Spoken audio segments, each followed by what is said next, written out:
എത്രയും വേഗം നിന്നെ വന്ന് കാണാനും ഈ വഴിപാട് നടത്താനും ഞങ്ങളെ അനുഗ്രഹിക്കണേ.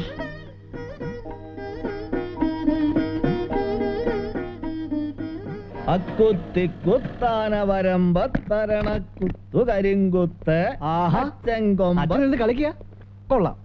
ഇതൊക്കെ ഒന്ന് അറേഞ്ച് ചെയ്യാൻ ഇവരെ ഒന്ന് ഹെൽപ്പ് ചെയ്തോടെ? ഞാൻ പറഞ്ഞാടോ. അപ്പൊ ഞാനൊന്നും ചെയ്യണ്ട, നിന്റെ മരുമോള് പറഞ്ഞു. റേഷൻ കാർഡ് കിട്ടിയോ? ആ കിട്ടി. ഇതെവിടെ വെക്കണ്ടേ? അച്ഛനെ കൊടുത്തേക്ക്. ഹരിയേട്ടൻ എവിടെയെങ്കിലും വെച്ചാ പിന്നെ ഓർമ്മ ഉണ്ടാവില്ല. അങ്ങോട്ട് താടോ. ഉത്തരവാദിത്തമുള്ള കാര്യങ്ങൾ ഉത്തരവാദിത്തമുള്ളവരെ ഏൽപ്പിക്കണം, അല്ലേ മോളെ? പിന്നല്ലാതെ. എന്തായാലും ഇനി പാലും റേഷനും ഒക്കെ മേടിക്കാൻ അച്ഛൻ തന്നെ പോണ്ടേ?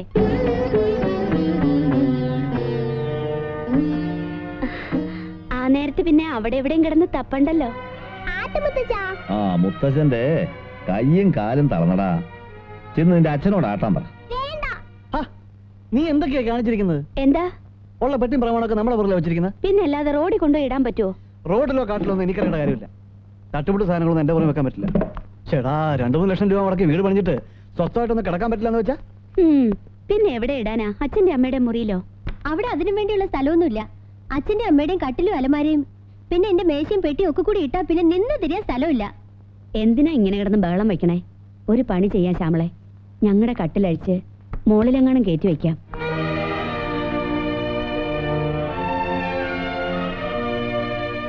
കട്ടിലിൽ കിടന്നാലേ ഉറക്കം വരുള്ളൂന്നൊന്നും ഇല്ലല്ലോ. ഇത് നിന്റെ വീടാ, നിന്റെ സൗകര്യ, ഞങ്ങളുടെ സന്തോഷം.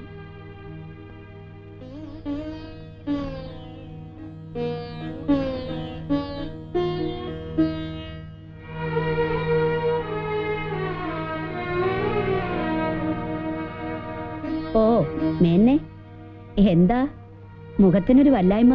ഏയ് ഒന്നുമില്ല. കട്ടില് പോയെന്റെ ദേഷ്യ? അതൊന്നും ഒരു പ്രശ്നമല്ല.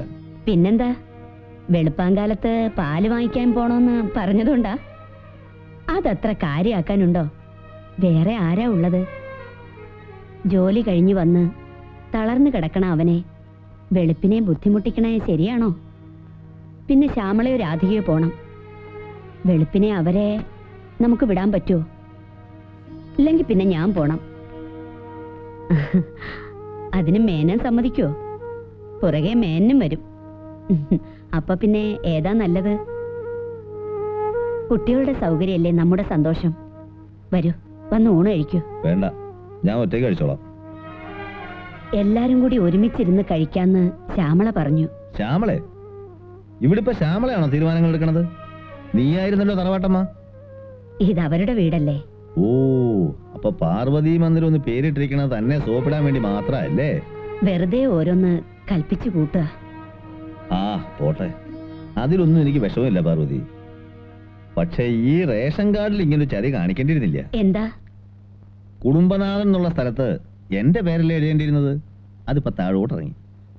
ഇതിൽ കുടുംബനാഥൻ ഹരികൃഷ്ണ മേനോന, അതീ താഴെ അവന്റെ ഭാര്യ, അതീ താഴെ ഉണ്ണിക്കുട്ടൻ, അതിലും താഴെയാ നമ്മള്, വെറും അച്ഛനും അമ്മയും. പിന്നെ ഒരു സന്തോഷമുണ്ട്, ഇതിലും എന്റെ തൊട്ട് താഴെയാ തന്റെ പേര്.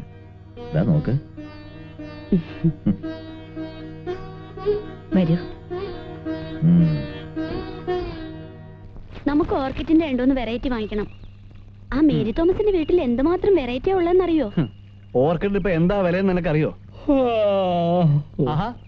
പാല് വാങ്ങിച്ചോണ്ട് വന്നിട്ട് പിന്നെ കിടന്ന് തുടങ്ങിയോ? വല്ലാത്തൊരു ക്ഷീണം.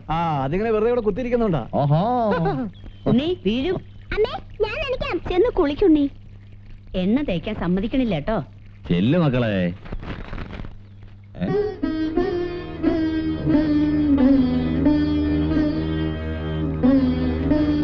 ഇംഗ്ലീഷ് പത്രം അല്ലേ? അതെ, അയലൊക്കത്തെ വീട്ടിലൊക്കെ ഇംഗ്ലീഷ് പത്ര. ഹരിയേട്ടന്റെ സ്റ്റാറ്റസ് അനുസരിച്ച് ഫ്രണ്ട്സ് ഒക്കെ വരണതല്ലേ. അത് മാത്രമല്ല, അച്ഛനെ ഒരാഴ്ച കഴിഞ്ഞാൽ ഗോപീഷ്ണ അടുത്തേക്ക് പോവല്ലേ.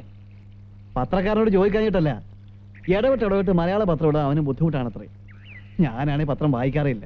വെറുതെ എന്തിനാ ഒരു വേസ്റ്റ്. അച്ഛനെ കുറച്ച് ഇംഗ്ലീഷൊക്കെ ഒന്ന് വായിക്കേ, വെറുതെ ഇരിക്കല്ലേ. ഫ്ലുവൻ്റ് ആവട്ടെ. എന്റെ ഫ്രണ്ട്സൊക്കെ വരുമ്പോ ഇത്തിരി ആശ്വാസമൊക്കെ അടിച്ചു ചെത്താം.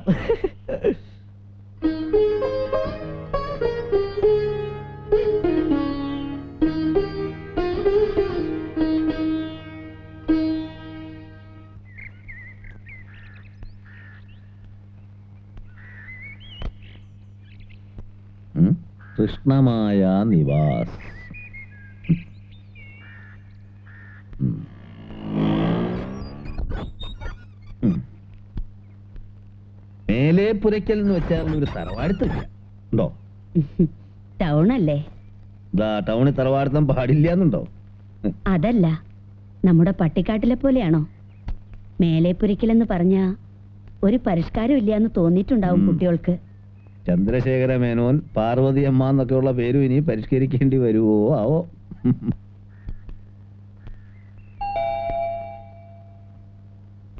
ഇത്ര വേഗം ഈ ചെടികളൊക്കെ വളർന്നോ? ഇത് ഇവര് വളർത്തണമല്ല, വല്ലൂരും വളർത്തണത് കാശ് കൊടുത്ത് വാങ്ങിച്ചോണ്ട് വെക്കണതാ. ഓ, ആഹാ, എത്തിയോ? ഞങ്ങൾ കാത്തിരിക്കായിരുന്നു. രാധിക എവിടെ? കോളേജ് വിട്ടാ അവള് നേരെ ഇങ്ങോട്ട് വരും. വരൂ. നല്ല പണിയാ കാണിച്ചത് രണ്ടാളും. വന്നിട്ട് ഓഫീസിൽ പോകാന്ന് കരുതി കാത്തിരുന്ന് വേറെ ഇറങ്ങി. ഇപ്പൊ സമയത്തായെന്നറിയോ? ഞങ്ങൾ അവിടുന്ന് ഇറങ്ങാൻ കുറച്ച് വൈകി. ഞങ്ങളോ? ഇയാളാടാ വൈകിച്ചത്. കാലത്തെ മുതൽ കുളിയോട് കുളി. ഞാൻ ഇന്നലെ വൈകിട്ടേ കുളിച്ചങ്ങ് റെഡിയായി. അതങ്ങോട്ട് കൊടുക്ക് മോളെ. നല്ല പഴുത്ത കുറെ പേരയ്ക്കാ, അത് ആദ്യം എടുത്തു. ഓ, വല്ലാത്തൊരു നടുവേദന. ഈ ബസ്സിൽ തൂങ്ങിപ്പിടിച്ച് കിടന്നേ. എന്താ തിരക്ക് ബസ്സിനുള്ളിൽ. എടോ, ഞാൻ എന്റെ ബെഡ്റൂമിൽ പോയി ഒന്ന് റെസ്റ്റ് എടുക്കാൻ പോവാ.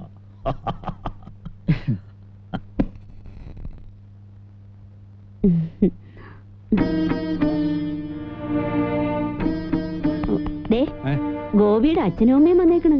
എവിടെ? വരുമെന്ന് ഗോപി പറഞ്ഞു. കാത്തിരുന്നു മയങ്ങിപ്പോയി. ഗുളിക കഴിച്ച എന്റെ ക്ഷീണമാണെന്നേ.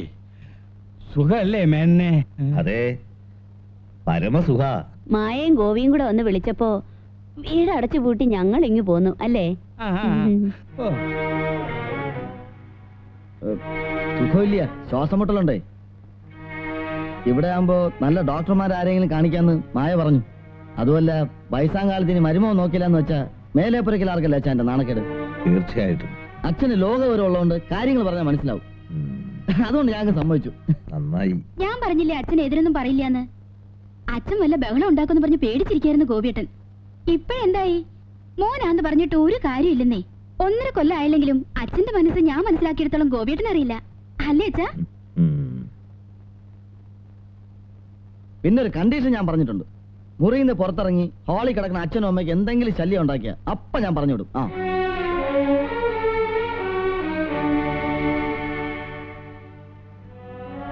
ഹാളിൽ കിടക്കുന്നോണ്ട് അച്ഛന് ദേഷ്യമൊന്നുമില്ലല്ലോ? ഏയ്, സന്തോഷേ ഉള്ളൂ. ഹോളിലാവുമ്പോ മുറിയിൽ അടച്ചു കിടക്കണ അത്ര വിമിഷ്ടമുണ്ടാവില്ല.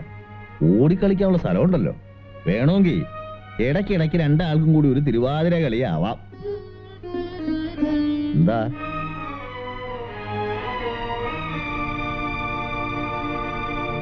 രണ്ടൂന്ന് ഡോക്ടർമാരെ കാണിച്ചു, ഒരു കുറവുമില്ല.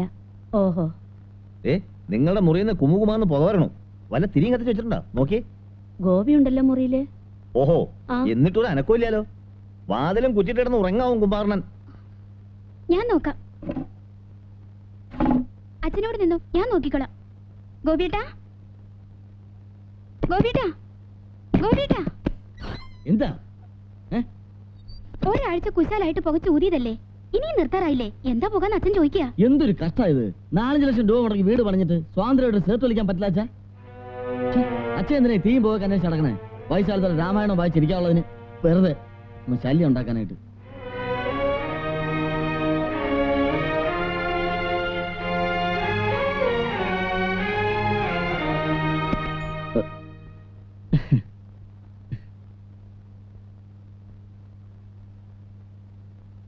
അതെ അച്ഛാ, അച്ഛാ, കൊതുക് തിരി കത്തിച്ചു വെച്ചുകൊണ്ട് മുറിയിലാകെ പോകുകയാ.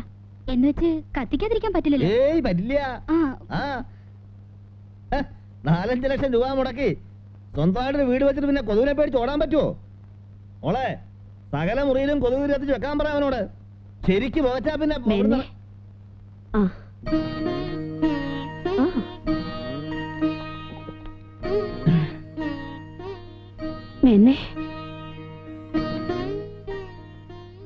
താൻ പേടിക്കണ്ട. ഇനി ഈ വീട് മുഴുവൻ കത്തി എരിഞ്ഞാലും വായ തുറക്കില്ല ഞാൻ. ഒരേ